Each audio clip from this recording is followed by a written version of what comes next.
गिरधारी श्याम बनवारी मेरो राधा रमण गिरधारी गिरधारी श्याम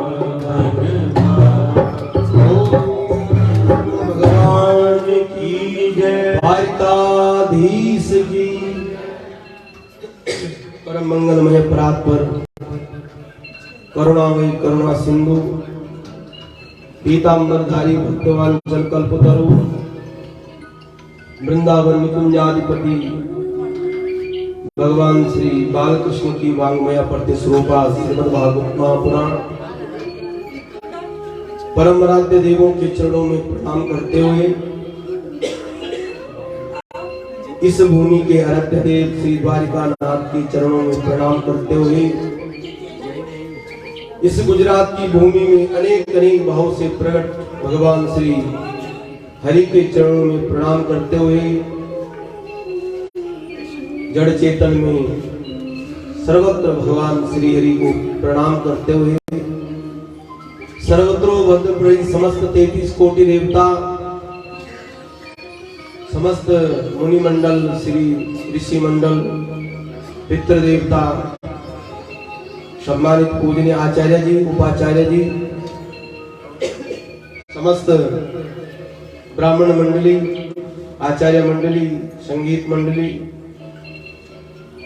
भगवान श्री हरि के चरणों में अनन्य भाव से प्रेम करने वाली समस्त मात्र शक्तियों प्यारे भक्तों प्यारे बच्चों और इस श्रीमद् भागवत महापुराण के मुख्य यजमान की जो भूमिका निभा रहे इस पवित्र धाम में ऐसे सर्वश्री श्री संतराम जिंदल जी श्रीमती सुनील जिंदल जी श्री शिवनारायण गुप्ता जी श्रीमती किरण गुप्ता जी श्रीमती श्री ब्रजमोहन जिंदल जी श्रीमती निर्मल जिंदल जी श्री प्रवीण बांसल जी श्रीमती रोमी बांसल जी श्रीमती राधा गुप्ता स्वर्गीय हरिकृष्ण गुप्ता श्री मनोज कुमार गोयल जी श्रीमती अंजू गोयल जी श्री विजय कुमार जी श्रीमती कविता अरोड़ा जी श्रीमती अनु गुप्ता जी स्वर्गीय श्री सुरेश गुप्ता जी श्री गोपाल कृष्ण जी श्रीमती प्रज्ञा गुप्ता जी श्री आशीष जैन जी सिया जैन जी राज रानी शिव कुमार श्री सुभाष जिंदिया जी श्रीमती सुखवर्षा जिंदिया जी श्रीमती आरती गुप्ता श्री धर्मवीर गुप्ता जी श्री मनीष गुप्ता जी श्रीमती सोनिया गुप्ता श्री संदीप गर्ग श्रीमती नीलम गर्ग श्री मदन लाल जिंदल जी श्रीमती वीना जिंदल जी श्रीमती अर्चना गर्ग डॉक्टर प्रवीण गर्ग श्री विनोद अग्रवाल जी श्रीमती डोली अग्रवाल जी श्रीमती मीना गुप्ता जी श्री राजेश गुप्ता जी श्रीमती सरिता गुप्ता जी स्वर्गीय विनोद गुप्ता जी श्री विजय गुप्ता जी श्रीमती सुनीता गुप्ता जी श्री सुभाष गुप्ता जी श्रीमती मोनिका गुप्ता जी श्री अजय गोयल जी श्री विजय लक्ष्मी जी श्रीमती विजय लक्ष्मी सरिता गुप्ता जी स्वर्गीय विनोद गुप्ता जी और हम सब लोग यहाँ पे इस दराधाम में बैठ करके भगवान की मंगलमय श्रीमद् भागवत का आनंद ले रहे हैं। सज्जनों, यहाँ जितने भी बोले उतना कम है धाम में। परमीन चर्चा ये कि हम भगवान के प्रति कितना प्यार करते हैं, हम भगवान की मंगलमय कथा इस भूमि में कितना श्रवण कर रहे हैं, कितना सत्कर्म कर रहे हैं और कोई कर्म कर रहे हैं तो उसको कितना गोपनीय से कर रहे हैं। क्योंकि भगवान कहते हैं कि सर्वत्र में हरि व्यापक सर्वत्र समाना प्रेम ते प्रगट होई में। इतना तो याद होना चाहिए आप लोगों को। कितनी कथा सुन ली आप लोगों ने? थोड़ा रामायण के चौपाया, गीता के आधा श्लोक, भागवत जी के देवियों। अब देवियों को बोलूंगा राधे राधे, श्री गणेश हो गया। देवियों की इसलिए कहता हूं मैं कि देवी एक ऐसी देवी है कि गरीब से गरीब पति को धनवान बना सकता है। बोलो राधे राधे। एक कथा सुना ले तो फिर कथा आगे चलाता हूं देवियों की कि देवी के अंदर कितनी शक्ति। मैंने बहुत प्रसंगों में जहां भी ठाकुर जी ने मौका दिया सुनाया होगा मैंने एक राजा था और राजा की रानी होती है। अब राजा के कर्म थे कि राजा बन गया, धनवान बन गया। ध्यान से सुनोगा फिर कथा सुनो, क्योंकि मैं इसलिए स्मरण कर रहा कि हम सनातनी लोगों को और चीज तो याद हो जाती है, पर अपने सनातन धर्म की जो पद्धति है, हनुमान चालीसा याद ना हो तो बेकार है उसका जीना। यहाँ धाम में कह रहा हूं आपको, अगर आप सच्चे ठाकुर जी के भगत है, अगर हनुमान चालीसा भी याद नहीं है अपने को,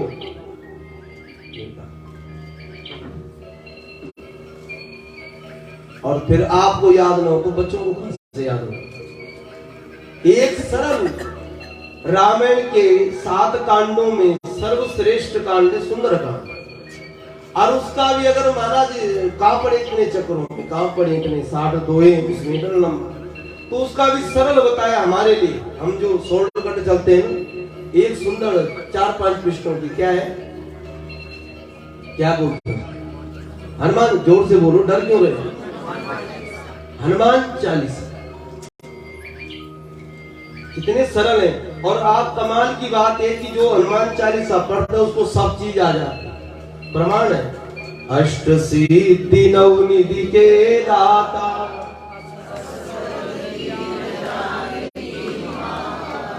हनुमान जी को माँ कह रही है बेटा जो तेरा इस पाठ को करेगा अष्ट सिद्धि नवनिधि के दाता, सब उसके घर आ गए। हम तो अलग अलग रामायण बना रहे हैं, इतना हम इसका माथम नहीं समझते। हाँ, कहीं शमशान घाट से निकल रहे हो तो एक लाइन याद आ जाती है, हनुमान जी बालाजी रात हो गई, 10 बज गई, मानते नहीं, और गाड़ी भी चला रहे, नींद भी आ रही, ठाकुर जी मैं डर के मारे भूत पिचाक से निकट नहीं आओ महावीर जब नाम सुना। ये चीज पक्की याद है, ध्यान देना। इस धाम में आए कुछ न कुछ चीज हमको स्मरण होना चाहिए, ध्यान होना चाहिए।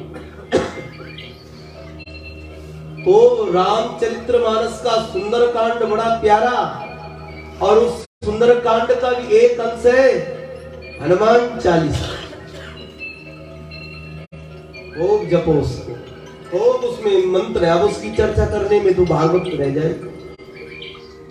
मकान दुकान जो भी चाहिए आपको, तंत्र मंत्र किसी ने कर दिया हो, हनुमान चालीसा पढ़ो 11 बार, सब चीज हो जाएगी।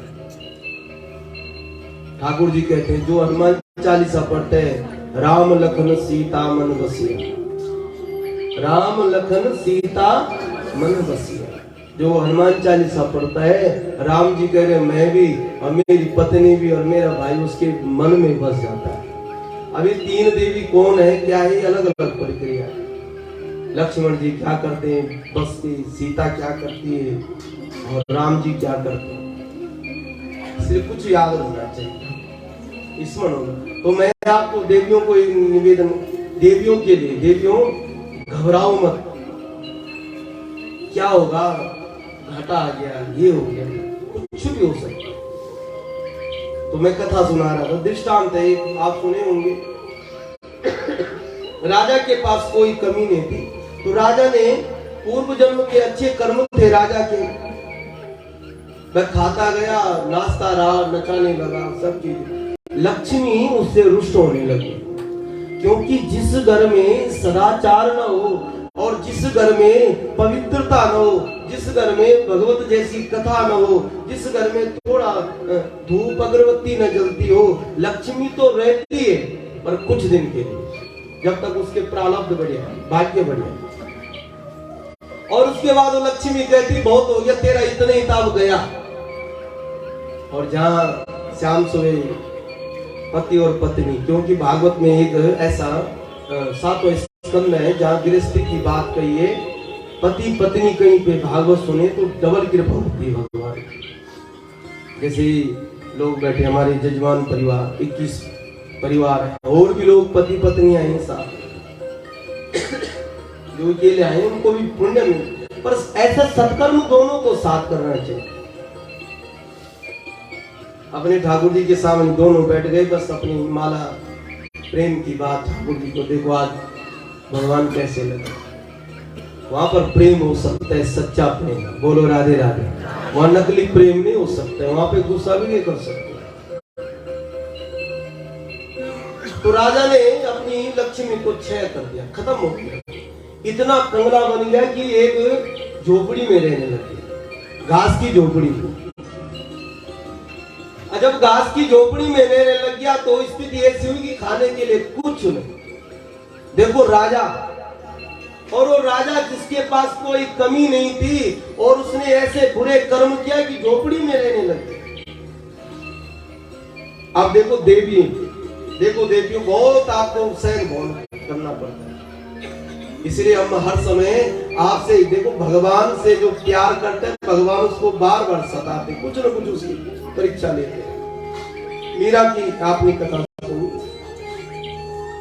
कई भक्त हैं, भक्तमान कि भगवान ने उनको बहुत दंड दिया, पर भगवान ने कहा कोई बात नहीं, सोने को जितना पीटो, जितना बोलो, जितना उतना शुद्ध होता है सच।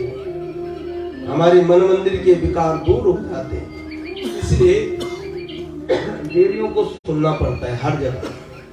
पहले पिताजी के घर में, फिर ससुराल में सब ठीक हो गए, दादी बन गई, फिर बेटों की सुननी पड़ती है। बोलो राधे हैं। वो बेटे हमको सुनाते हैं, पिताजी आप ठीक मांगे, वहां भी और अंतिम तक। और जब हमारा ठाकुर जी पोता हो गया, वो भी बोलता है, वो बड़ी मम्मी आप अच्छा नहीं कर रहे हैं, वो भी बोलता है। बताओ, जिसको लालन पालन किया वो भी बोलने लग जाते हैं। सुनना ही पड़ता है। और भगवान ने ऐसी कृपा की, कहीं कथा कोता और कथा व्यास भी आपके पीछे पड़ जाता है, वो भी आप ही को बोलता है कि देवियों ऐसा, देवियों सके। क्या ठाकुर जी की लीला, धन्य है आप लोग। कितना सुनना पड़ता है आप देवियों, कितनी सहन शक्ति ठाकुर जी ने आपको दिया। तो जो रानी थी एक भिखारी बन गई। रानी ने कहा अब ऐसे कि मजदूरी करनी पड़ेगी। ठीक है, मजदूरी करें, क्या करना है, बस शाम को सुबह जाओ और कोई दिहाड़ी करके आ जाओ। पर एक शर्त है। अब देखो हमारे ऊपर भगवान कैसी कृपा करते। तो देवी ने कहा कि जाने के लिए चले जाओ, पर जब घर आओगे तो रास्ते में कोई पत्थर हो, कोई लकड़ी हो, कोई पुष्प हो, कोई फल हो, कोई भी चीज हो, घर लेके आना, छोड़ना नहीं उसको। एक चीज देखी, वहां पे एक मरा हुआ सांप था, उसी को उड़ा दिया। जब देवी ने आदेश दिया तो आदेश का पालन करना पड़ेगा, और अपनी घास की झोपड़ी में डाल दिया। बस हो गया काम, अपने काम में मस्त रहे। परमात्मा कब कृपा करे, किसके रूप में करे, ये भी पता नहीं। कुत्ते के रूप में भी ठाकुर जी प्रकट हुए, आपको पता ही है। सुनाएंगे कथा, समय होगा भी। एक चील या गीद बोलो जो भ्रमण कर रहा था आकाश से। एक राजा की पत्नी महाराज आंगन में श्रृंगार के लिए तैयार थी, श्रृंगार कर रही थी, और उसके गले में एक 9 मन का हार, हीरे का, सोना जड़ित है उसमें।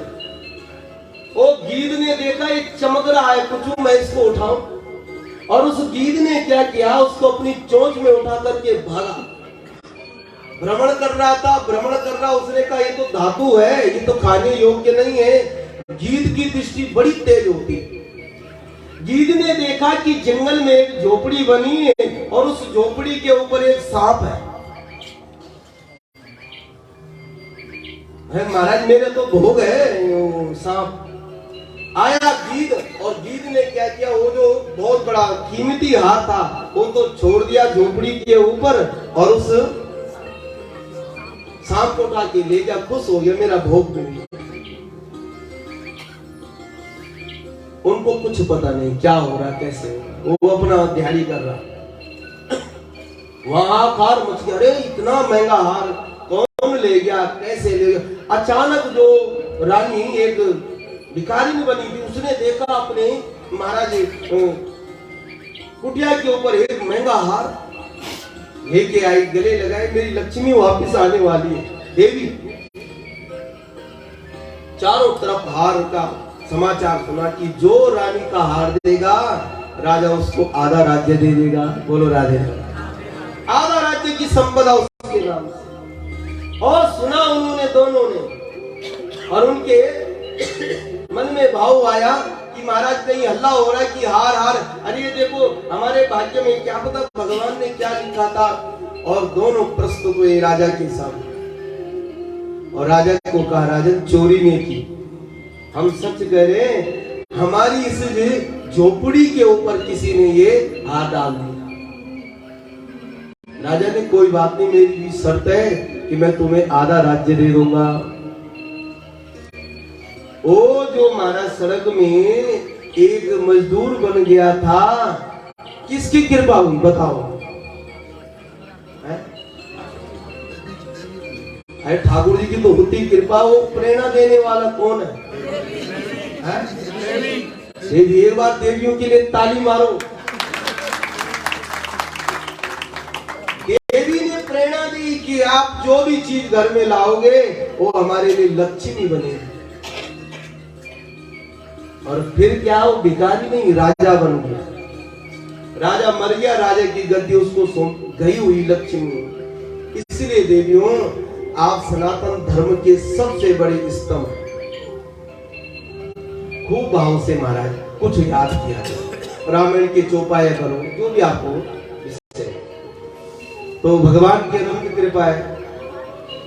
और ठाकुर जी की ऐसी कृपा है कि आज हम भागवत के चतुर्थ स्कंद में प्रवेश कर रहे हैं और भागवत की मंगलमय कथा जो भी प्रसंग शेष रह गए उनको करें। और फिर संध्या काल में, क्योंकि मुझे कल शिवनारायण जी कह रहे थे कि कथा जल्दी अगर विराम हो जाए शाम को, क्योंकि हमारे पास भक्त इतने हैं कि हम भोग बहुत है शाम को। बोलो राधे राधे। दूध का भोग है, मेवा मिष्ठान है इत्यादि, समय लग जाता है। तो मैंने कहा भाई यहाँ पे मुझे पता नहीं कि ठाकुर जी क्या बुलाते हैं, कैसा गाना है, कितना बोलना है, कितना समय लगे, ये तो अपने आप, हाँ जिस दिन समय में बांध जाएंगे तो तब हम भी अपने हिसाब से आपसे दक्षिणा लेंगे। बोलो राधे राधे। सही बात। तब ऐसा है कि हमने 2 घंटा काम करना तो 1 घंटे का लगभग 20,000 रुपया। अब आप 7 दिन के हिसाब से लगाओ, अब बोलेंगे पूरा।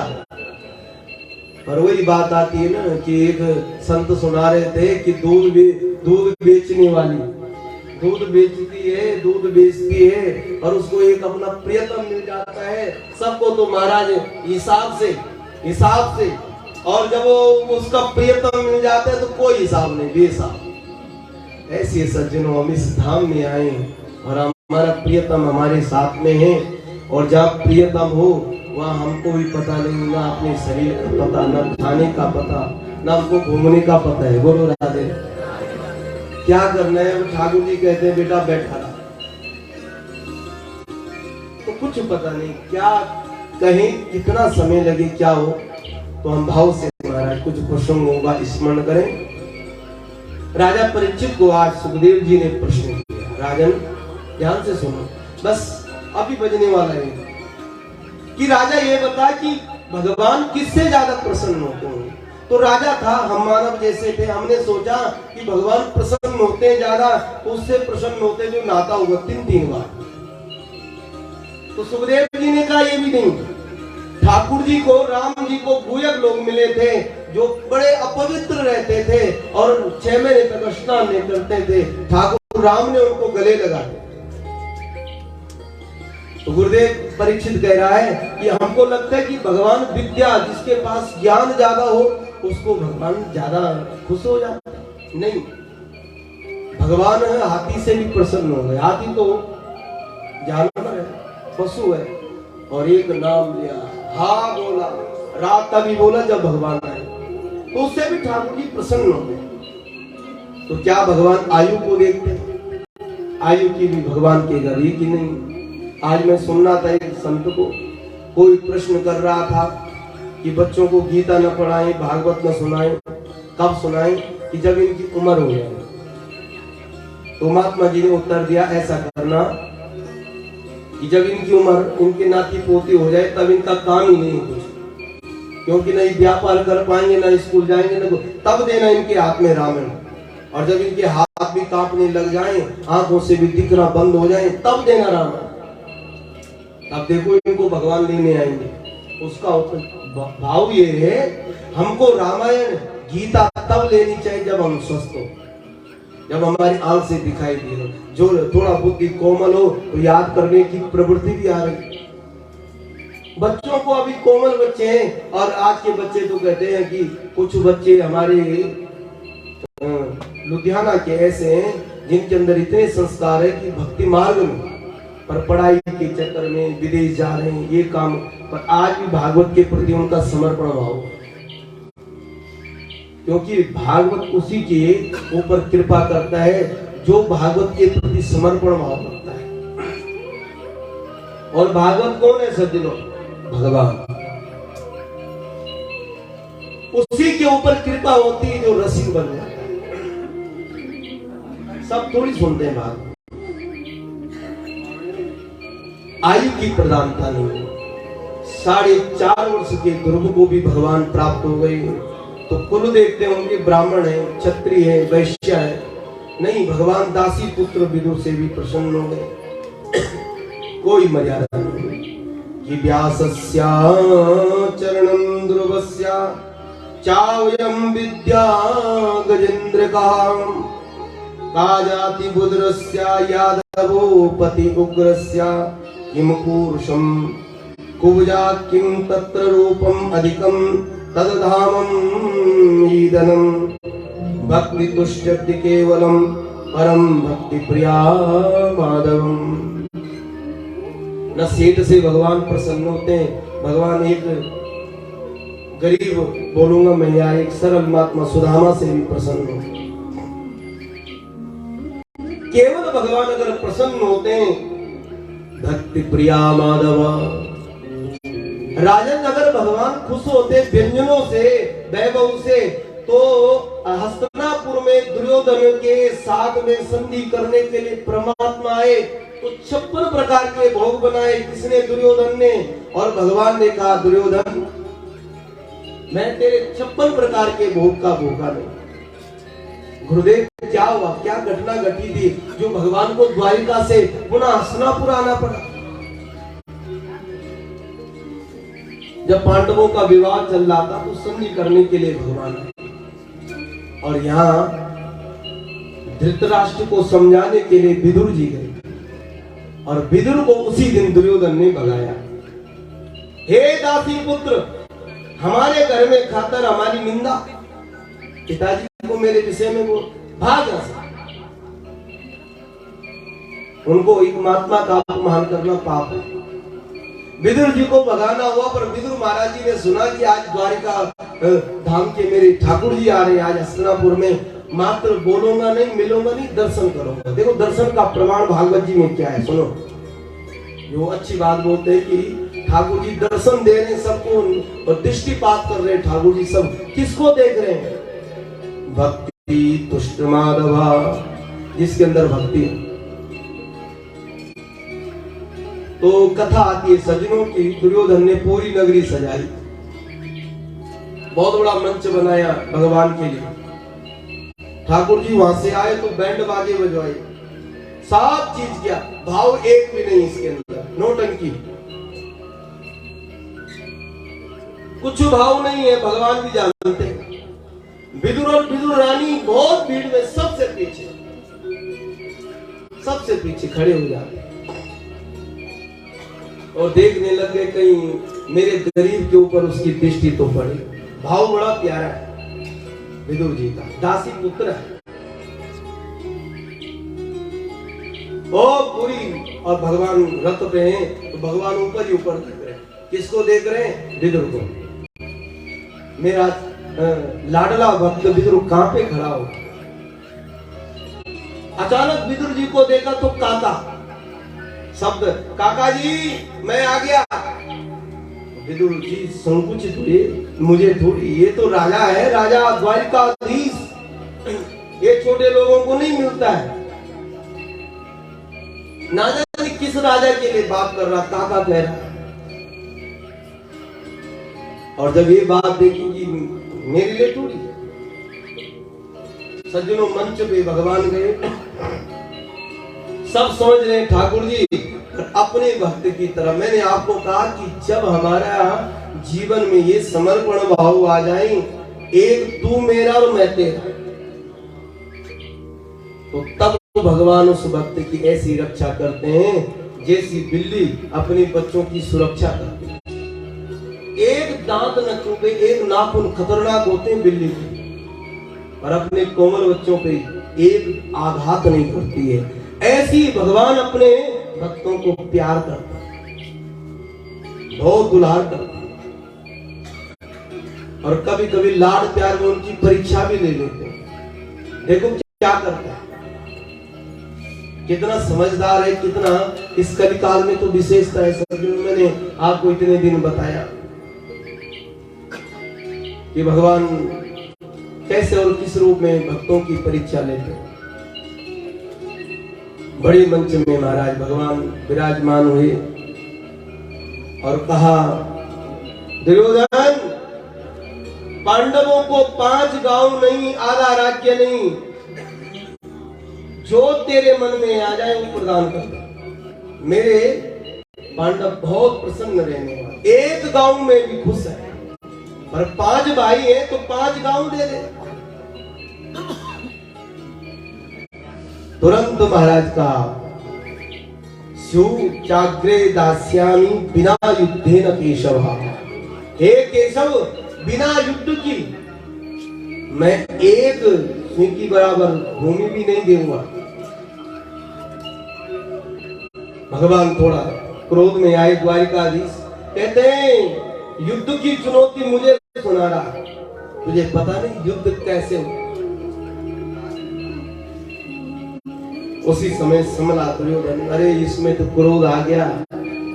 द्वारिकाधीश है, द्वारिकानाथ, सुना है कि आप आए, अब ये बड़ी आनंद की बात है। और मैंने जब सुना कि तू आ रहा है तो आपके लिए मैंने 56 प्रकार के भोग बनाए और बड़े बड़े सुंदर व्यंजन, आप चलो प्रसाद पा लेंगे। तो भगवान जी कह रहे हैं, दुर्योधन, भोजन हो, सत्कार हो, जो भी चीज हो, 2 अवस्था में आवश्यक करना चाहिए। एक तो भाव हो और एक को भाव, या एक तो पेट में भूख हो और एक भाव। तो अगर भाव है तो पेट अगर फुल है फिर भी खाया जाता है। यह जजमान लोग खिलाते, महाराज एक मेरी तरफ, एक में तब तक सेठानी जी भी आ जाती, एक पंडित जी बस मेरी तरफ भाव। और जब उनका भाव देखते हैं तो मन करता है कि वास्तव में इनके अंदर सेवा का भाव। तो तेरे घर में अभाव, किसका? प्रेम का। और मेरे पेट में भूख नहीं है, इसलिए तेरे घर का अन्न नहीं। और रही भोजन की बात, प्रसाद की बात, निमंत्रण मिला, मैं तुम्हें भगवान कह रहे हैं और सब सुन रहे हैं, कौन भाग्यवान होगा? किसका नाम भगवान घोषित कर रहे हैं कि मुझे निमंत्रण मिल रहा, किसके घर का?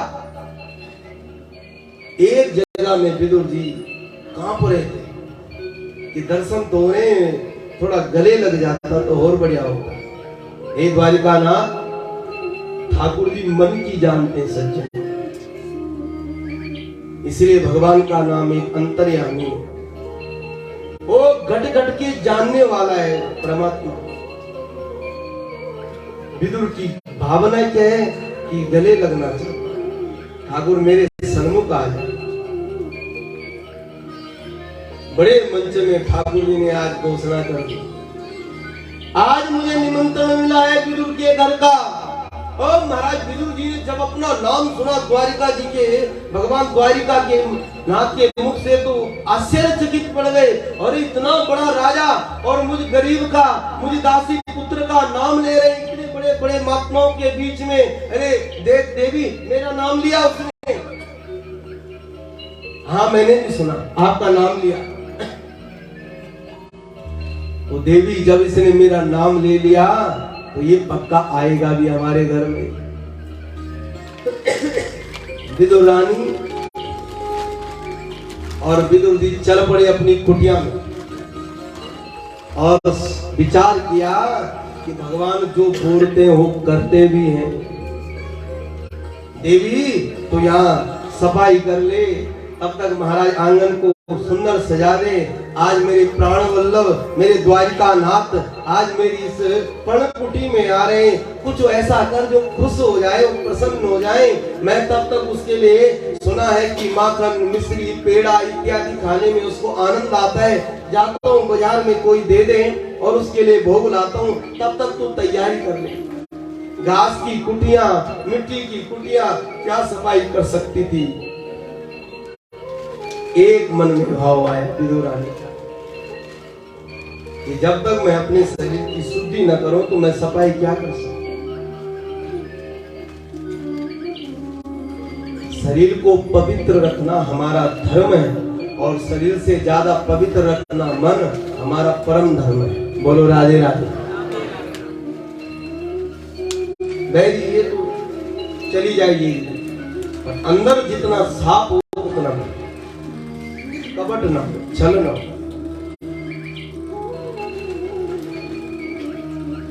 महाराज विदुर रानी गई और स्नान करने लगे और स्नान करते करते क्या है, भगवान की वो सुंदर छवि देख रही है।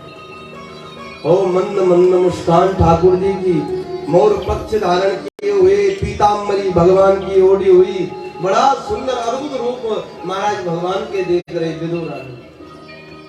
त्रिभंगी रूप में ठाकुर जी के दर्शन कर रही विदुर रानी। इतनी मस्त हुई, इतनी मस्त हुई। ध्यान देना सज्जनों, भोजन हो, स्नान हो, कोई भी जगत का कार्य हो, उसमें अगर स्मरण ठाकुर जी का रहे तो कार्य लंबा भी जाएगा और सरल भी हो जाएगा। बरगद जिसको बोलते हैं आपकी बरगद होगा, क्या हो, बरगद हो हमारे जीवन। और उसी समय द्वारिका भगवनाथ आए और दरवाजा खटखटाया। हाँ जी चाचा जी, मैं आ गया हूं।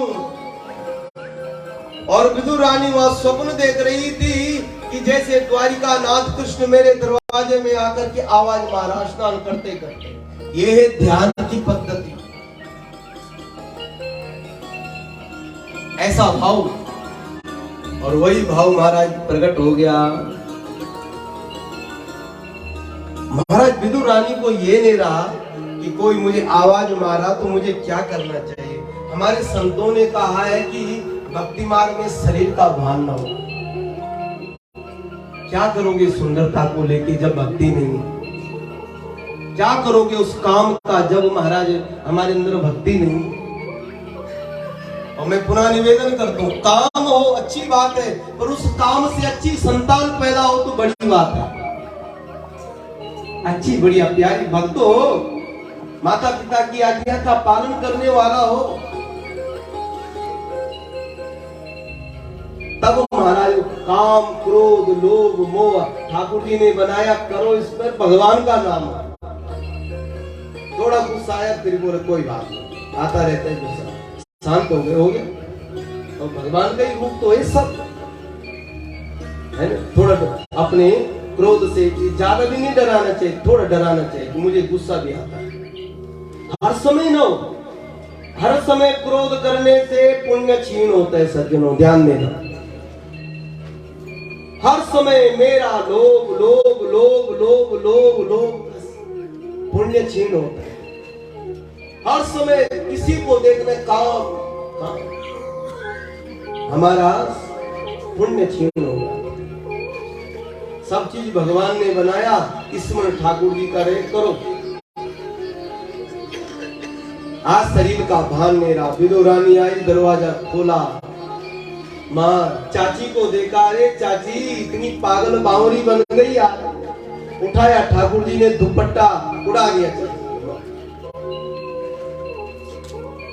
अंदर गए ठाकुर जी ने कहा ताकि और तो ठीक है, वहाँ 56 प्रकार के भोग दे त्यागा, उसके अंदर भाव नहीं है। मुझे बड़ी भूख लगी है, ताकि कुछ मुझे प्रदान करें। कोई राजा महाराजा आ जाए यहाँ अचानक, स्वयं द्वारिकाधीश बैठे हैं और जैसे परसों आए थे। बोलो राधे राधे। परसों सुबह की मीटिंग में ठाकुर जी ने दर्शन दिया भगवान।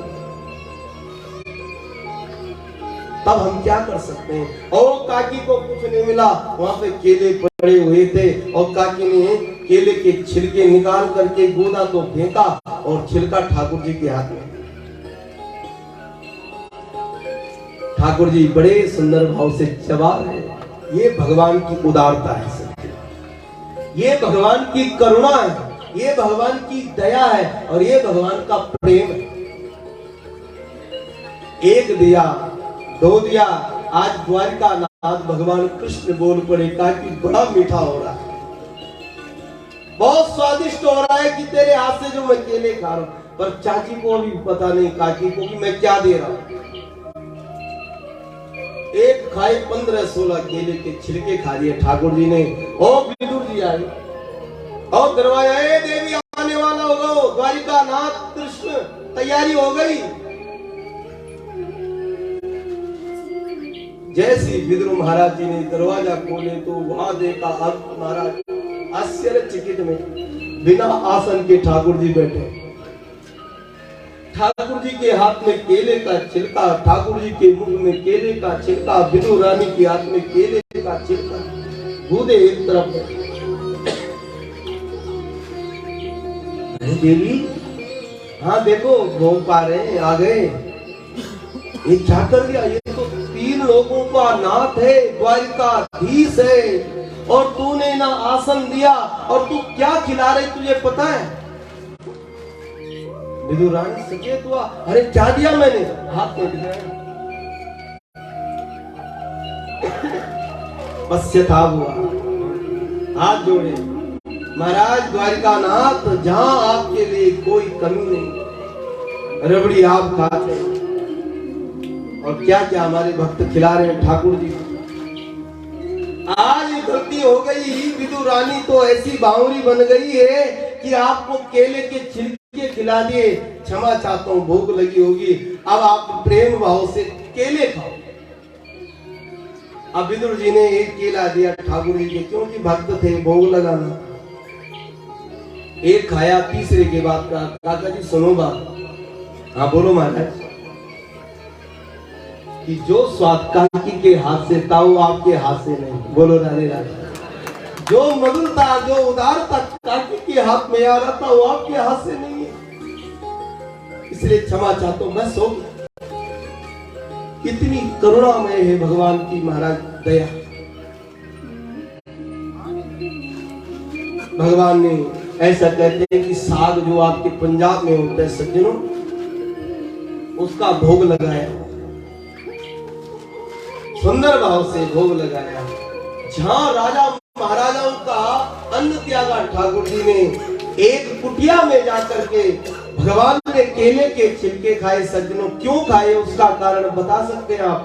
कि वहां प्रेम था, कि भाव का भूखा हूं मैं, भाव एक सार है, जो भाव से मुझको बजता उसका बेड़ा पार है।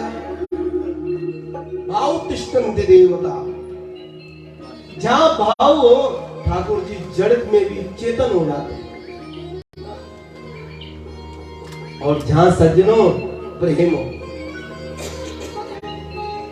जहां प्रेम हो तो ठाकुर जी तब ये नहीं समझता ये शूद्र है, ये वैश्य है, ये क्षत्रिय है, ये ब्राह्मण है, ये कौन सी जाति का है।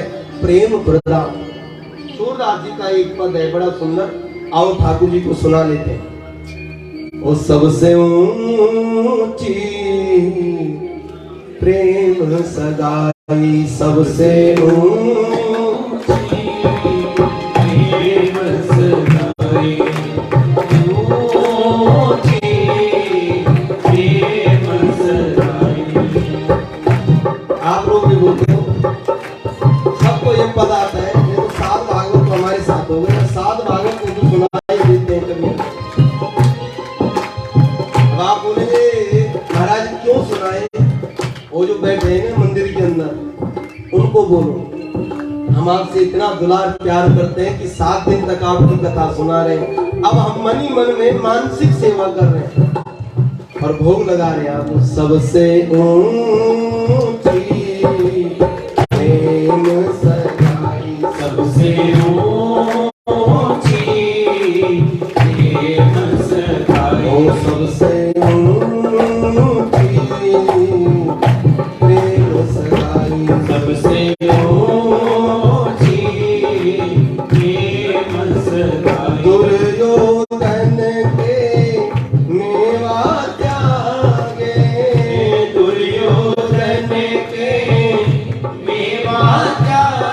ओ दुर्योधन के मेवा त्यागे, दुर्योधन के मेवा त्यागे।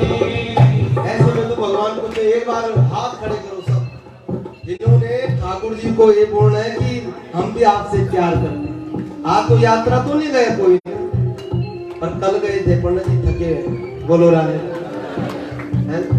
हाथ में भी दर्द हो रहा, पाँव में भी दर्द महाराज। आप तो बैठे हैं, बैठना नहीं तो क्या करें फिर, कल का दिन है, परसों 2-3 दिन है।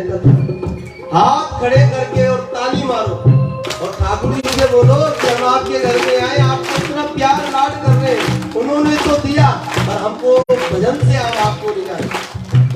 दुर्योधन के मेवा त्यागे, दुर्योधन के मेवा त्यागे। ओ दुर्योधन के मेवा त्यागे, दुर्योधन के मेवा त्यागे।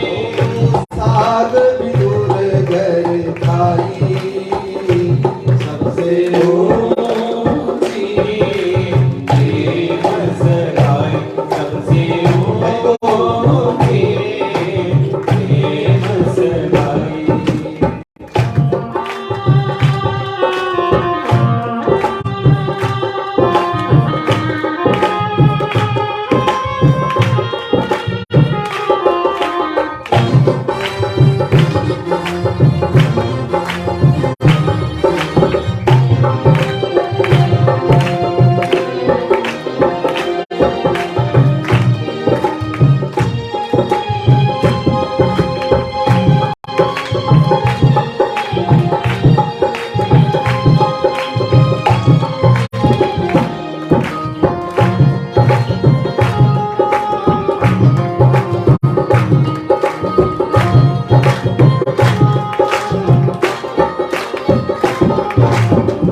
झूठे फल सबरी के खाए, झूठे फल सबरी के खाए। याद करो सबरी मैया को, जो कह रही थी कि कई राम खट्टे फल न खाए, और खट्टा खाएगा तो पेट दर्द हो जाएगा। बोलो राधे। इतना बड़ा भाव हमारे संतों का ऐसा है। और हम तो मीठा अपने आप खाते, खट्टा उसके नाम से रख लेते हैं हम, क्योंकि हम चाहते हैं हमारा लाभ हो, जो कहीं न चले वो ठाकुर जी को चलाए। ओ झूठे फल सबरी के खाए, झूठे फल सबरी के खाए। ओ प्रेम विवश रघुराई, सबसे ऊंची प्रेम सगाई, सबसे ऊंची प्रेम सगाई। सबसे ऊंची प्रेम सगाई, सबसे ऊंची प्रेम सगाई। प्रेम के वश अर्जुन रतिया क्यों गाए। भक्ति इतनी कोमल है कि फूल का पराग भी बहुत कोमल है, उससे भी कोमल ठाकुर जी के हाथ है। हमारे वृंदावन के संत कहते हैं, अरे लाला जब तेरे हाथ में बांसुरी ले कितना कष्ट होता होगा, इतने कोमल है। और वो बांस की आप तो ठाकुर जी की ऐसी कृपा है कि कोई सोने की कोई चांदी की डाल दे, और हमारा संतों का भाव है वो बांस की हाथ में रख करके भी बोझ लगता होगा ठाकुर, इतने कोमल है ठाकुर। और भगवान ने क्या किया उस महाभारत में, वो महाराज अपने मित्र अपने सगा अपने भक्त के साथ में रथों की घोर पकड़ ली। जब हमारा अर्जुन जैसे समर्पण भाव हो, तो एक दिन ठाकुर जी हमारे जीवन की डोर भी पकड़ देंगे। बोलो राधे राधे। ठाकुर जी कहेंगे मैं अब संभालने वाला हूं, तूने कहा जाना। प्रेम के वश अर्जुन रथ आयो, प्रेम के वश अर्जुन रथ आयो। भूल गए ठुकराई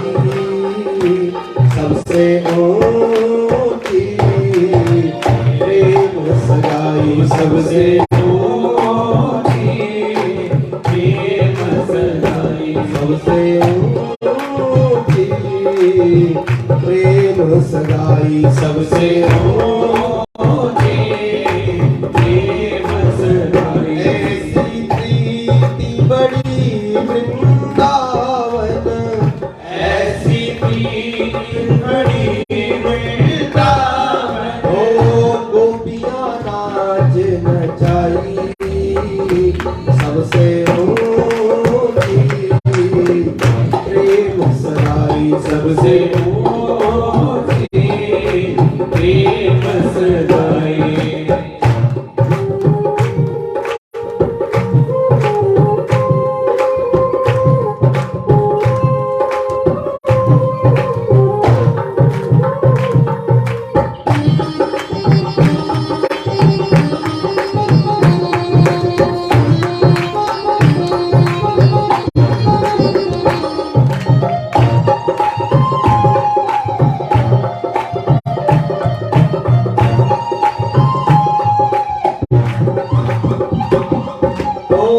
सूरदास इस लायक नाई, सूरदास इस लायक नाई। ओ सूरदास इस लायक नाई, सूरदास इस लायक नाई। ओ कहने लगे बढ़ाई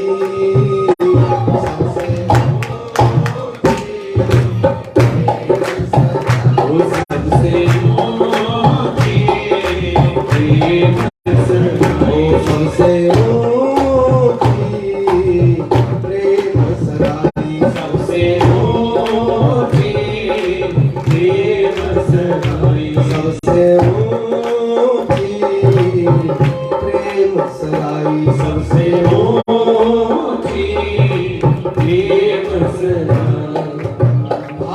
सगाई। भगवान ने ये नहीं देखा आसन क्या है, क्या खिला रहे हैं, मन का भाव क्या है। कुछ देने के लिए हो तो मन के भाव रखे। एक कथा आती है ना, मेरे को तो कथा भगवान ज्यादा ही याद दिला रहे हैं। बोलो राधे राधे। आपको देख के शांत से बैठे बड़े भाव से, कोई फोन नहीं, किसी की बात नहीं, कुछ नहीं, और ठाकुर जी करे बोलते रहा। एक लाला बड़ा कृपण था, देखो भाव भगवान ऐसे भी प्रकट हो जाते, कुछ न चढ़ा होगा। तो लाला बड़ा कंजूस, बहुत कृपण, कुछ देने के लिए तैयार, मक्खी चूस, बस ये समझो। एक महात्मा मिला, महात्मा से निवेदन किया। लोग कहते भगवान को मनाओ, भगवान महाराज कोई ऐसी बूटी है जिससे कुछ न चढ़ाए भगवान को और भगवान राजी हो जाए। अरे है, बोले क्या है? मानसिक सेवा। मतलब महाराज कैसी बताओ तो सही। कहते पैसे तो नहीं देने पड़ते, कुछ 10 रुपए भी नहीं चढ़ा, और तू मानसिक सेवा कर ले ठाकुर जी की, देख भगवान प्रसन्न हो जाए। अरे लाला बड़ा खुश हुआ। लाला ने कहा यही तो मैं चाहता था, कहीं देना ना पड़ेगा। तो महाराज बताओ विधि क्या है? भाई विधि क्या है? स्नान करते हैं ना घर में। अरे महाराज स्नान अपना ध्यान में बहुत रखता हूँ, बहुत बढ़िया साबुन लगाता हूँ, देखो बहुत बढ़िया हूँ, पर देने की इच्छा नहीं होती किसी को। क्या बहुत कृपण हूं मैं, मन ही नहीं करता कि 1 रुपए भी किसी को दो। एक काम कर ले, सवेरे मुंह हाथ धुल ले, स्नान किया, बैठ जाना एक आसन पे और नेत्र बंद कर दे, भगवान को आह्वान करना। पर कैसे? पर कहीं कहीं आपने लड्डू गोपाल देखा? लाला जी ने कहा हाँ हाँ देखा मैंने। हाँ तो ये समझ कि तेरे सामने लड्डू गोपाल थाली में बैठे हैं, फिर क्या करें? और आंख बंद करके मन ही मन में ये कर कि मैं उनको थोड़ा आजकल सर्दी गुनगुने पानी से स्नान करा रहा हूं, आप ही करो। अभी देखो द्वारिकाधीश यहीं पे आ जाए और मन ही मन में ठीक है जी, देना तो नहीं लाला। अरे महाराज तो सुन तो जाए, लाला के लिए महाराज की स्नान कराया। फिर क्या करे महाराज? बढ़िया उनको साफ जो भी करना है, बगलबंदी जो भी पहनानी, और फिर महाराज उनको मोर मुकुट इत्यादि धारण कराया, तुलसी का गल दिया, और अब भोजन की बारी। प्रसाद के महाराज प्रसाद क्या देना पड़ेगा? ओ कंजूस कह रहा, देना कुछ नहीं फिर भी डर रहा। बोलो राधे राधे। कोई लोग ऐसे भी डरे, कथा में जा रहे पर वहां चढ़ाना क्या है, वहां देना पूछना पड़ेगा। तो महाराज ने कहा कुछ नहीं करना, आपने क्या करना है? बढ़िया गाय का दूध ले लिया, मनी मन उसमें शक्कर डाल दी, थोड़ा केसर है तो डाल दिया। अबे है मालिक, मनी चढ़ा देना नहीं पर मनी मनी, बस ये काम कर ले, ठाकुर जी रीझ जाएंगे। अब लाला जी को विधि बताई, मंत्र बताई, और लाला जी रोज, और सेठानी को मैं रोज पूजा कर रहा हूँ भगवान की। बोले कहाँ है? कुछ नहीं, फूल नहीं। अरे फूल मत तोड़ना, बगीचे के गमले के फूल मत तोड़ना। कुछ नहीं, महात्मा ने कहा कुछ नहीं चढ़ा। चलती रही साधना लाला जी बढ़िया की। एक दिन क्या हुआ कि महाराज साधना में सिद्ध हो गया, तब मानसिक सेवा, बड़ी सेवा बताई गई सज्जनों। और सेवा करते करते ठाकुर जी का श्रृंगार किया लाला जी ने। और लाला जी जब श्रृंगार कर रहे थे, अचानक क्या हुआ, दूध में शक्कर ज्यादा पड़ गई। मन ही मन में, कुछ नहीं, गिलास नहीं, कुछ नहीं। आंख बंद है लाला जी की, और महाराज जहाँ शक्कर 1 चम्मच डालनी थी 2 चम्मच डल गई। और लाला को बड़ा संताप हुआ, अब करे तो करे क्या। और ऐसा मन में विचार कर रहा कि वो गिलास से शक्कर निकालो जो ज्यादा पड़ गई, कल के लिए काम आ जाएगा। और महाराज जैसे उसने हाथ बढ़ाया कि वो महाराज चांदी का गिलास कहा था, महात्मा जी ने मैं उससे शक्कर निकालना चाहता हूँ, हाथ बढ़ाया, उसी समय द्वारिकाधीश प्रकट हो गए। बोले द्वारिकानाथ। भगवान ने, गोपाल ने हाथ पकड़ दिया, अरे कंजूस। और महाराज देखा, आप कौन? अरे मैं वही हूँ जिसकी तू सेवा कर रहा। पर इतना बड़ा भयंकर भक्त मैंने पहली बार देखा कि मानसिक सेवा में भी अगर कोई चीज ज्यादा पड़ गई तो उसको लौटा रहा, इसका मतलब तेरी भक्ति सच्ची। मैं तेरे से बहुत, इतना कृपालु है ठाकुर परमात्मा। आप मानसिक सेवा तो करो, देने की आवश्यकता नहीं ठाकुर। मन में स्मरण करो, मैंने सब चीज दे दिया, पर मन अच्छा होना चाहिए। मन बढ़िया, लोग बहुत अच्छी भाव रखते हैं, मुझे अच्छा लगता है। मेरे से कहते हैं कि महाराज जी बोले तो बोले, किसी से मत बोले। आप बोलेंगे, जैसे उदाहरण, आज का ही उदाहरण दे देता हूँ श्याम का। आपने यहाँ आकर के व्यास जी को कोई बहुत बड़ा गिफ्ट दे दिया, देना ही पड़ेगा आपको, आज बताइए ना श्याम का। तो कोई लाला का जन्म हुआ, कोई अब आप बोले पंडित जी बताइए किसको? मेरे को पता है, मुझे भी ना बताओ, पर ठाकुर जी को पता है कि तुमने क्या चढ़ाया, क्या दिया, कैसा दिया। उसका व्याख्यान मत करो, पुण्य घट जाएगा। यहाँ कहते हैं दान करो, दान करो, दान करो, दान दान, ये देना हाथ है ना, इससे दान करो। बाएं हाथ को पता नहीं चला कि नोट कितने थे। हम तो एक दूसरे को पूछते, सुनना कितना चढ़ाया, अब तू कितना चढ़ाया, वो कितना चढ़ाया, वो क्या, उसकी भावना है। वो जो मर्जी चढ़ाए, तेरी भावना क्या है? तू अपने धाम में आ रखे हैं तो एक दूसरे से मोल तोल मत करो। मेरी भावना है एक फूल चढ़ाने बस, और उसकी भावना है 10,000 चढ़ाने। वो भावना पे बात है। अब आप बोलेंगे वो अगर चढ़ा रहा 500 का नोट तो मैं 1000 का नोट क्यों? मेरा नाम है। बोलो भक्तवत्सल भगवान की जय। हरे कृष्णा कृष्णा कृष्णा हरे हरे, हरे राम राम राम हरे हरे, कृष्णा कृष्णा कृष्णा हरे हरे, हरे राम राम राम हरे हरे, कृष्णा कृष्णा कृष्णा हरे हरे,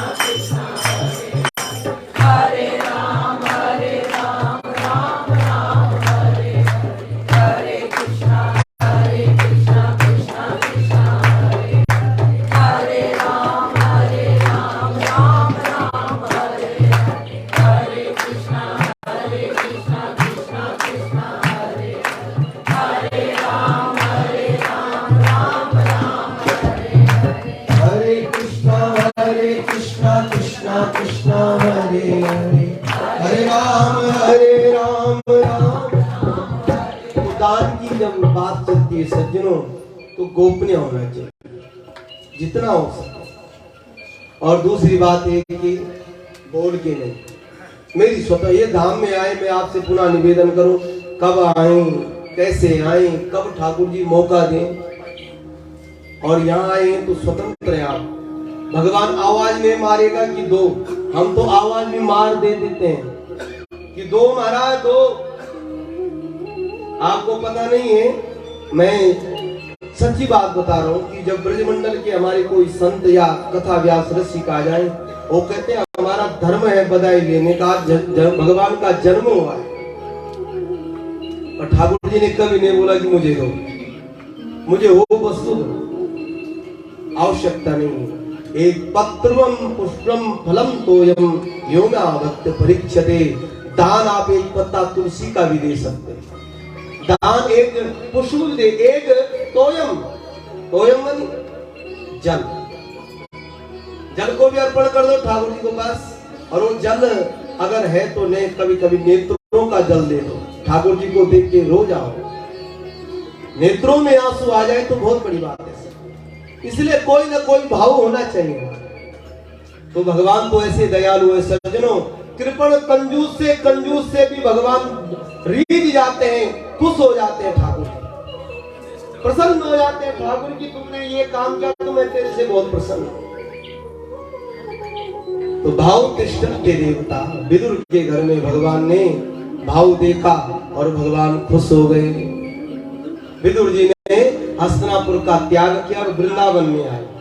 वृंदावन में महाराज ने सुना कि द्वारिकाधीश भगवान परम धाम चल गए, तो उद्धव जी को अपनी खड़ाऊ देकर के कहा कि तुम बद्री धाम चले जाओ। उद्धव जी का और विदुर महाराज जी की मित्रता हुई था वृंदावन, यमुना के तट पर दोनों संत मिले। तो विदुर जी ने पूछा, भाई हमारे लाला के क्या हाल है, द्वारिका में है, कैसा है, क्या चल रहा? अरे विदुर महाराज आपको पता नहीं है, उन्होंने तो धरती को छोड़ करके परम धाम चल गए। विदुर जी बहुत रोए। उद्धव जी ने कहा रो मत, जब भगवान जा रहे थे तो हम भी रोए, तो भगवान ने कहा रो मत, अगर जीवित रहना तो मेरी कथा सुनो। और एकादश स्कंद में भागवत धर्म दिया, उद्धव जी को ज्ञान दिया, किसने? भगवान ने। जीने के लिए कोई चीज है, मैं बार बार कह रहा हूं, तो कथा। मुझे याद आ रही है एक सुंदर श्लोक है गोपी गीत का, कुछ लोगों को याद होगा, नहीं है तो सुनो। गोपियां कह रही है कि जीवन हमारा क्यों बचा है। जब भगवान अंतर ध्यान हो जाते हैं सज्जनों, तो गोपियां तड़पती है, प्राण नहीं जाते, और गोपियां भाव दे रहे, तब कथामृतम तव जीवनम कवि विरीडितम कल्पसापम श्रवण मंगलम श्रीमातथम भुवगृणन्ति ते भूरते जना। जीने के लिए गोपियों ने संदेश दिया, तब कथा अमृतम। अगर अपने जीवन को खूब 100 वर्ष जीना चाहते हैं सज्जनों, एक काम करो, कथा सुनो, खूब मारा अपने जीवन में कथा का पान करो। उद्धव जी ने कहा, विदुर महाराज जी आपके लिए भी एक संदेश दिया ठाकुर जी ने। हाँ महाराज बोलो। अब भगवान का वियोग था विदुर जी को। क्या आपको न हरिद्वार में एक ऋषि है, मैत्री ऋषि, वो आपकी इंतजार कर रहे हैं, क्योंकि जब भगवान उपदेश दे रहे थे भागवत जी का, उस समय मेरे बगल में मैत्री ऋषि बैठे थे, और मैत्री ऋषि को कहा मेरा भक्त एक विदुर है और वो मेरे वियोग को सहन नहीं करेगा, इसलिए आप उसको भागवत सुनाना। भगवान का वियोग बड़ा अटपट है। प्यारे भक्तों, सब चीज मिल जाएगा पर द्वारिका धाम में बैठ के कथा नहीं मिलेगी, और यही वियोग है,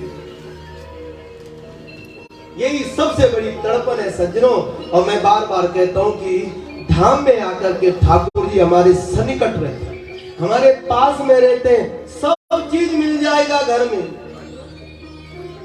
और बेड के ऊपर ही रोटी मिल जाएगी, चाय मिल जाएगी, सब व्यवस्था घर में ठाकुर जी ने 2-2 4-4 नौकर दिए, पर ये नहीं मिलेगा। सब चीज मिलेगा। इसीलिए तप्त जीवन को पूर्ण बनाने के लिए भागवत और विदुर महाराज जी ने कहा तो तब तो मैं मैत्री मुनि के पास जाता हूँ। भागते भागते मैत्री मुनि के पास विदुर जी आए। भागवत जी में अब विदुर और मैत्री संवाद। जैसे विदुर महाराज जी आए, खड़े हुए मैत्री ऋषि, अरे आप तो धर्मराज हैं पूर्व जन्म के, पर आप किसी कारणवश महाराज दासी पुत्र बनना पड़ा, पर फिर भी आपका कोई गलती नहीं, महात्मा की मंडव ऋषि के श्राप से आप, बड़ा सुंदर प्रसंग है, मैं प्रणाम करूंगा प्रसंगों को। जैसे महाराज विदुर महाराज जी आए तो विदुर महाराज जी ने एक प्रश्न किया, हमारे लिए बहुत लाभदायी प्रश्न।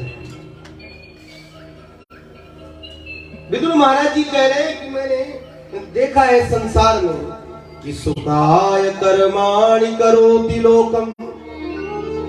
मैत्रेय मुनि से पहली प्रश्न कर रहे हैं विदुर महाराज जी कि जगत में जितने लोग भी हैं वो महाराज सुख के लिए कामना करते हैं, उल्टा हो तो उनको दुख मिलता है, कारण क्या है? जहां भी जाओ हम सुखी बने, हमेशा मन को शांति मिले, ये मिले, कहां तक भागोगे? एक घर छोड़ के दूसरा घर भी तोड़ दिया, वो भी तोड़ दिया, वो भी। अब महाराज कह रहे हैं कि लुधियाना से बाहर और प्लाट फट रहे हैं, वहां चलो, वहां शांति मिलेगी। अरे नहीं, यहाँ ये नगरी अच्छी, यहाँ से चंडीगढ़ बढ़िया, वहां भी गए, फिर महाराज यहाँ से नहीं हो। अब दूर दूर बसे, पर शांति फिर भी नहीं है सर, ध्यान देना, फिर भी हमारे मन में शांति नहीं। क्यों? दुखालयम श्वास, ये जो संसार ये दुख है और दुख का घर है सब। असली सुख अगर ढूंढना है तो एक कुटिया में बैठ करके एक बाबा भजन कर रहा है और मस्त है। तो आप जब वृंदावन में जाओ, अयोध्या जी में जाओ, यहाँ भी आप महात्माओं के दर्शन करो, जहां भी जाओ महात्माओं को देखो। जो महात्मा भजनी नंद है,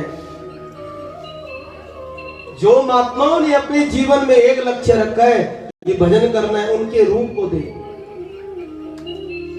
मस्त है और कभी एक दवाई नहीं खाई। भजन भगवान से लगन हो। सुखाय कर्माणि करोति लोका। अब आपको पता ही है कि हमने जीवन में सुख के लिए क्या नहीं किया।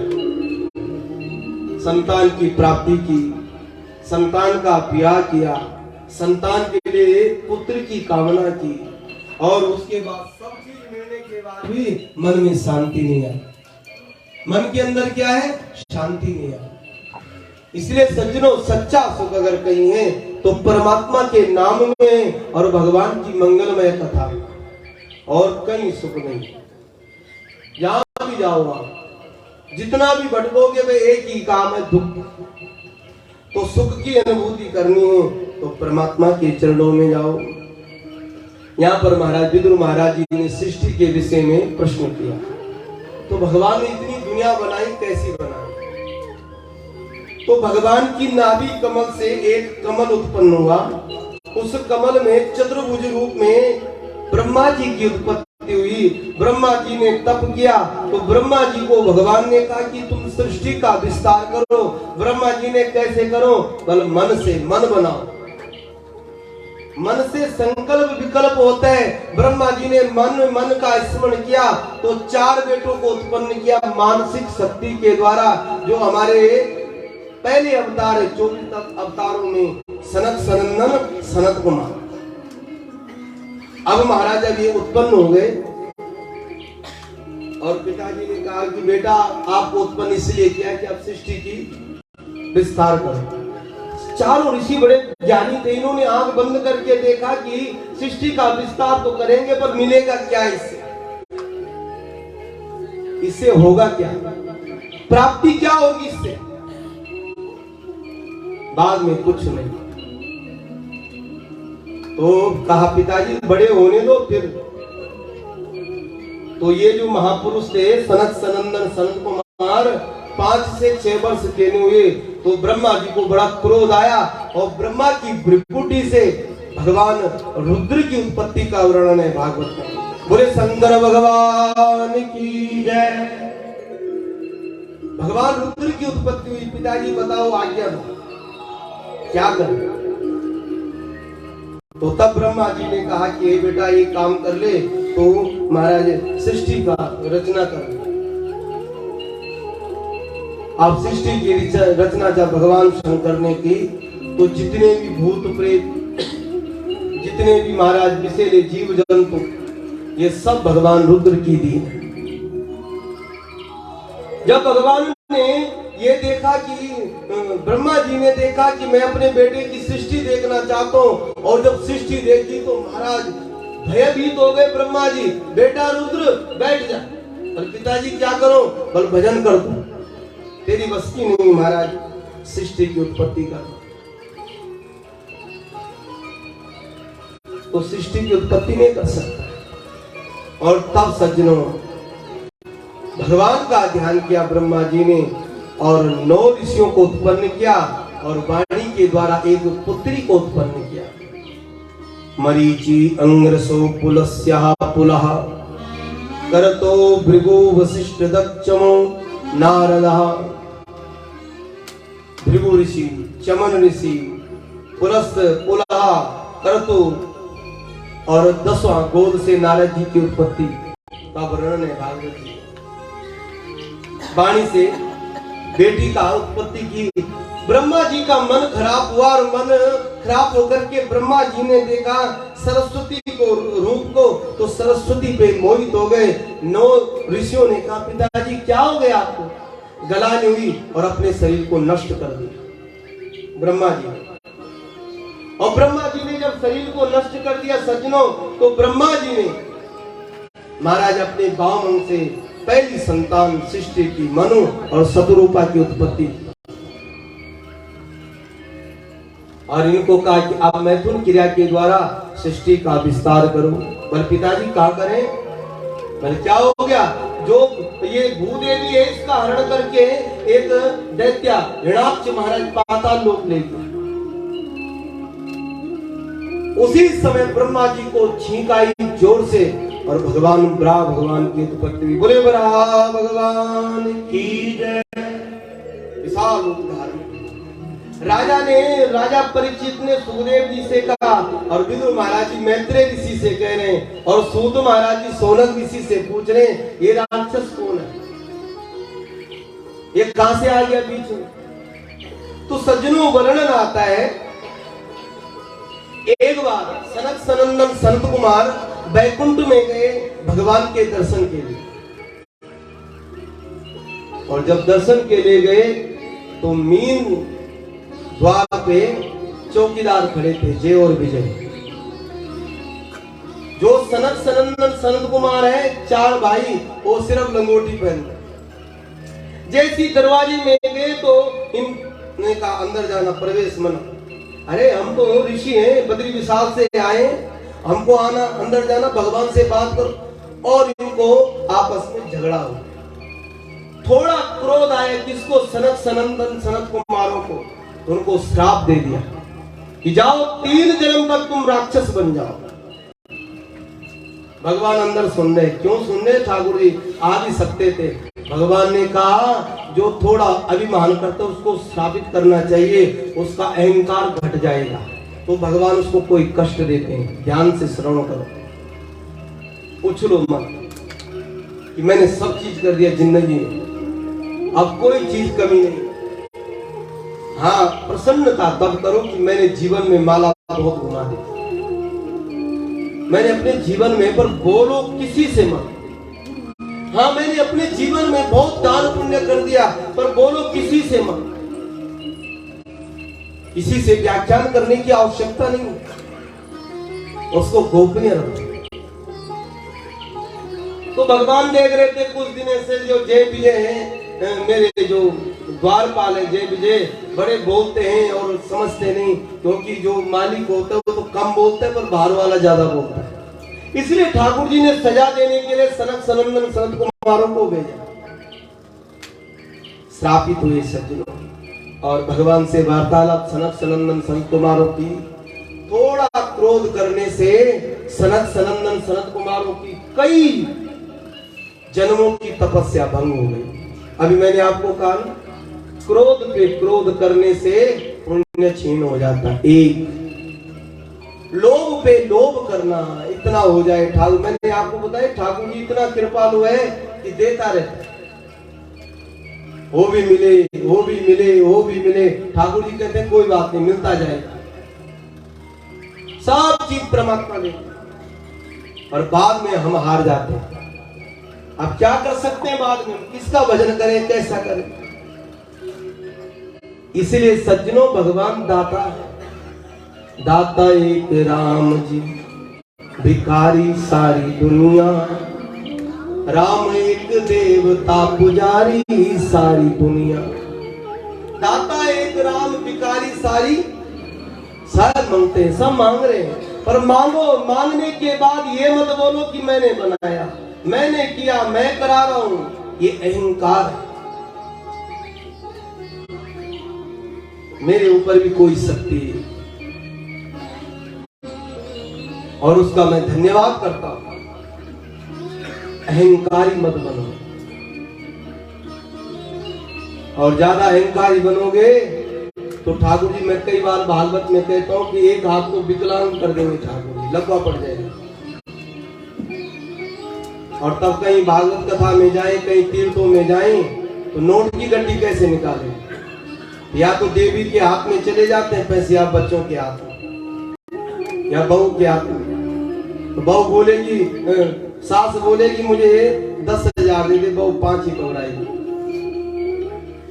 स्वस्थ जब तक हम ठीक हैं तब तक अहंकार मत करो कि हम लोग हैं यहाँ पे 80 वर्ष के लोग बैठे हैं, 85 के बैठे हैं, 70 के बैठे हैं, 60 के बैठे हैं, 50 के भी, 30 के भी होंगे। अनेक अनेक रूप में सोचते हैं यही जीवन बढ़िया है। ध्यान देना, एक जीवन ऐसा भी आएगा जब हम भी 80 के होंगे। फिर क्या करोगे, हमारी भी दशा ऐसी होगी। इसलिए कभी अहम मत करना हो मैं नाच रहा हूं, भाग रहा हूं, दौड़ रहा हूं, नहीं। तो सज्जनों जो भी चीज है जैसे भी अहम मत करना। तो सनक सनंदन संत कुमारों की थोड़ा पल भर के क्रोध से अनेक अनेक जन्मों की तपस्या भंग हो गई। अब आप बताओ, हम यहाँ द्वारिका जी में आए हैं और द्वारिका जी में आकर के दान पुण्य कर रहे हैं, तुला दान कर रहे हैं, गो दान कर रहे हैं, सोना दान कर रहे हैं, नोट दान कर रहे हैं, जो जो आप कर रहे हैं। और तब महाराज आप कमरे में आए, पति पत्नी हो, भाई हो, जो भी हो, मम्मी साथ में, बहन साथ में आकर के उसके साथ लड़ पड़े। और जब उसके साथ लड़ पड़े तो द्वारिकाधीश कहे देवी हो गया, बस समाप्त, तेरा मेरा यहाँ एक महाराज कुछ नहीं कर रहे हैं, थोड़ा भगवान की थोड़ा चर्चा सुनने, थोड़ा वो भी बहुत अल्प और कुछ नहीं कर पाए। ध्यान देना सज्जनों, क्रोध से, काम से, लोभ से, मोह से हमारी तपस्या, हमारा पुण्य क्षीण हो जाते हैं। अब आप प्रश्न कर सकते हैं महाराज फिर भगवान का ये सृष्टि में इनको बनाने की आवश्यकता क्या है। बनाया ठाकुर जी ने, मैं पुनः कहूंगा, पर करो पर कम करो, आदि मत बनो उस चीज की।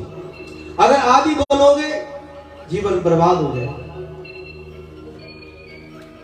तपस्या करने के लिए सनक सनंदन सनक, वही जय विजय। यहां पर कथा आती है भागवत में कि कश्यप ऋषि की 2 पत्नी थी, एक का नाम था अदिति और एक का नाम था दिति। यह आप लोगों को याद होना चाहिए। और दिति किसकी मां थी, आदिति किसकी मां थी,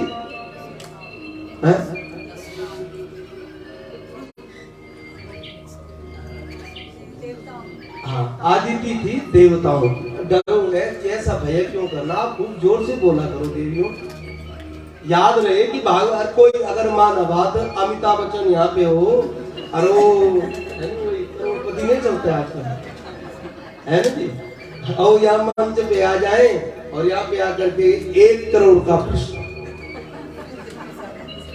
वो बोले कि कश्यप ऋषि की 2 पत्नी थी, उनका नाम बोलो और उनके बेटों के नाम बोलो, 1 करोड़ मिलेगा।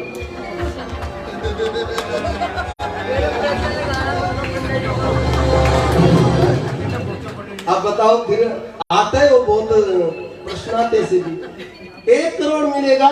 कश्यप ऋषि की 2 पत्नी और उन 2 पत्नी से 2 पुरुष पैदा हुए, उनके अलग अलग नाम है। फिर आप क्या करोगे? आपको कौन लगा देगा? राधे राधे। ऑप्शन होती है ना, ऑप्शन होती है तो आपको आपको फोन करेंगे, कौन है कौन? पर मैं फोन पे बैठा हूँ तब सज्जनों, कश्यप ऋषि की 2 पत्नी थी, एक का नाम था दिति, एक का नाम था अदिति। अदिति से देवताओं की उत्पत्ति थी और दिति से दैत्यों की उत्पत्ति।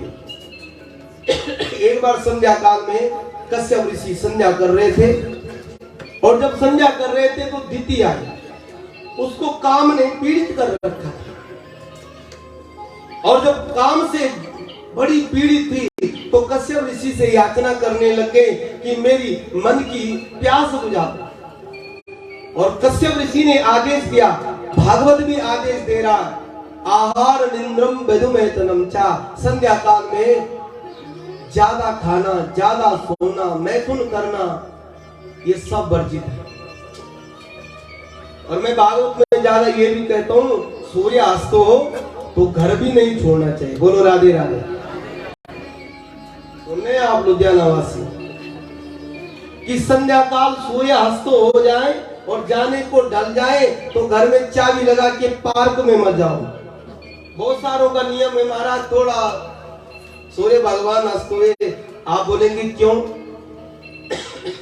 हम सनातनी हैं। संध्या काल में भगवान लक्ष्मी नारायण और रुद्र देवता घूमने के लिए प्रकट होते हैं, घर घर में निरीक्षण करते हैं। किसके घर में हनुमान चालीसा हो रहे, किस घर में सुंदरकांड हो रहा, किस घर में दिया जल रहा, क्या हो रहा, हमारे लिए बहुत आवश्यक है बात सच्ची। और होता है ऐसा, किसमें महाराज तुलसी महारानी की आरती उतारे, कौन देवी क्या कर रहा है इस समय, किस घर में झगड़ा हो रहा है, क्या कर रहे हैं, सब निरीक्षण होते हैं संध्या काल में।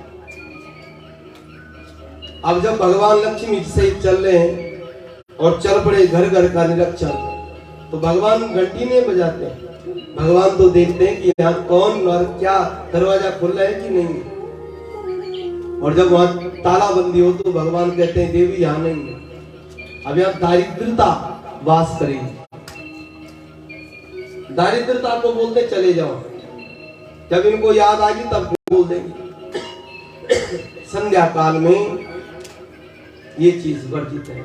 हम सनातनियों को ये प्रातः काल और संध्या काल आवश्यक काम है तो कोई बात नहीं।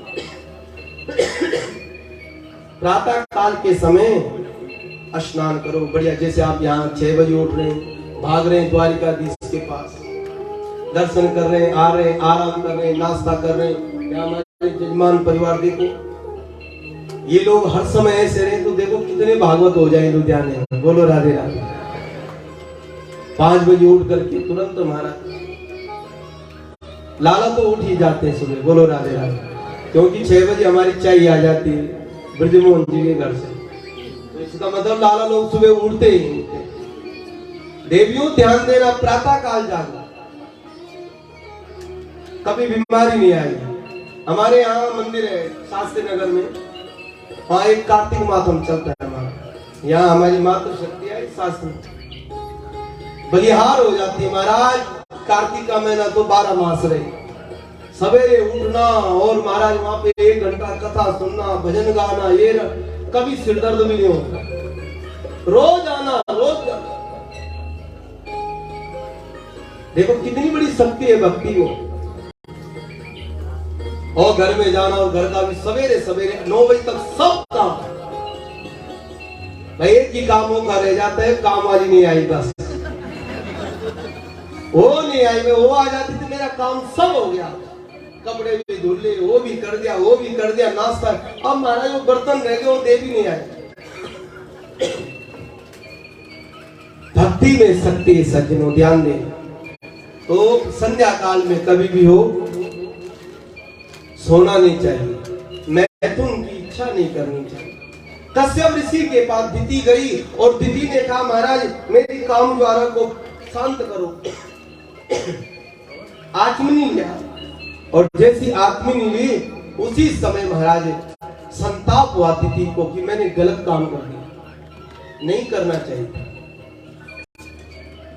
एक काम संताप हुआ तो कश्यप ऋषि ने कहा देवी तू चिंता न कर, तेरे गर्भ से 2 भयंकर राक्षस पैदा होंगे।